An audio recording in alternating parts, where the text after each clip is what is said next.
Hello friends, welcome to my channel Sheetal's kitchen Gujarati. આજે આપણે બનાવીશું ચટપટી એવી લચ્છા પ્યાઝની રેસીપી.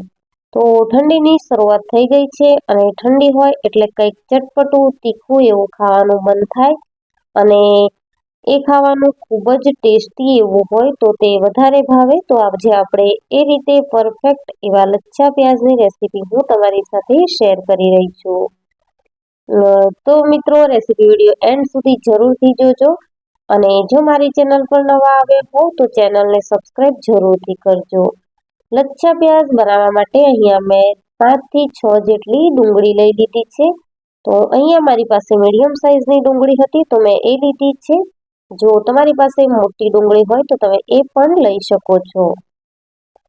આ રીતે આપણે ડુંગળીને પતલી પતલી સ્લાઇસમાં ગોળ જ કટ કરી લઈશું અને ત્યારબાદ જે મોટી મોટી રીંગો હશે તે આપણે બરફવાળા પાણીમાં ઉમેરી લઈશું અને વચ્ચેનો જે ભાગ છે તે આપણે સાઈડમાં કાઢી લઈશું, જેથી કરીને આપણી લચ્છા પ્યાઝ છે તે એક સરખી એવી બનીને રેડી થાય.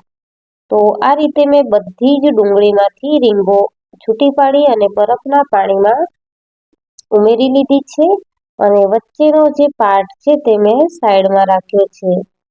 તો આ રીતે આપણે બધી જ ડુંગળીની મેં સ્લાઇસ બરફના પાણીમાં લગભગ 5 થી 7 મિનિટ જેવું રહેવા દીધી છે.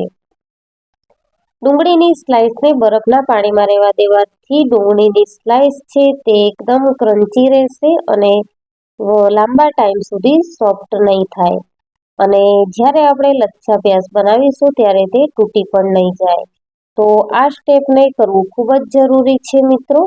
બરફના પાણીમાં પલાળેલી ડુંગળી હશે તો તમારા લચ્છા છે તે એકદમ પરફેક્ટ એવા બનીને રેડી થશે. 5 મિનિટ જેવું પાણી આપણે નીતરવા દઈશું અને ત્યારબાદ આપણે લચ્છા પ્યાઝ બનાવવા માટે પ્યાઝના લચ્છાને આ રીતે થાળીમાં લઈ લઈશું. તો પરફેક્ટ એવી આપણી લચ્છા પ્યાઝ બનીને રેડી થશે આ પ્રોસેસથી. તો તમે જોઈ શકો છો મિત્રો કે પરફેક્ટ એવી રીંગો દેખાય છે.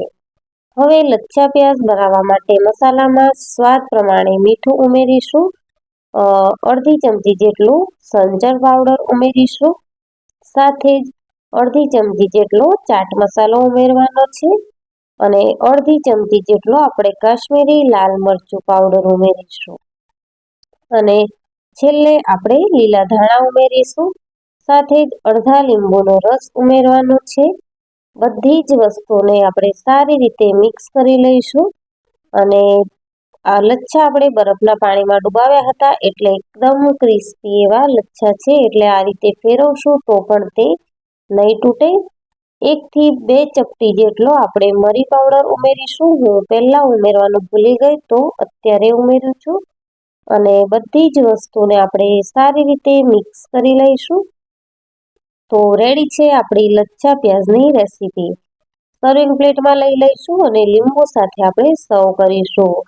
તો કોઈ પણ પંજાબી સબ્જી બનાવો કે પાવભાજી બનાવો ત્યારે આ રીતની લચ્છા પ્યાઝ બનાવશો તો ખાવામાં ખૂબ જ ટેસ્ટી એવી લાગશે.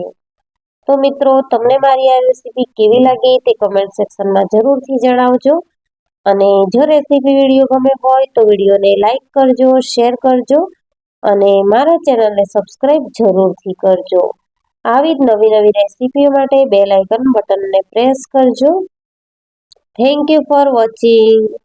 Thank you.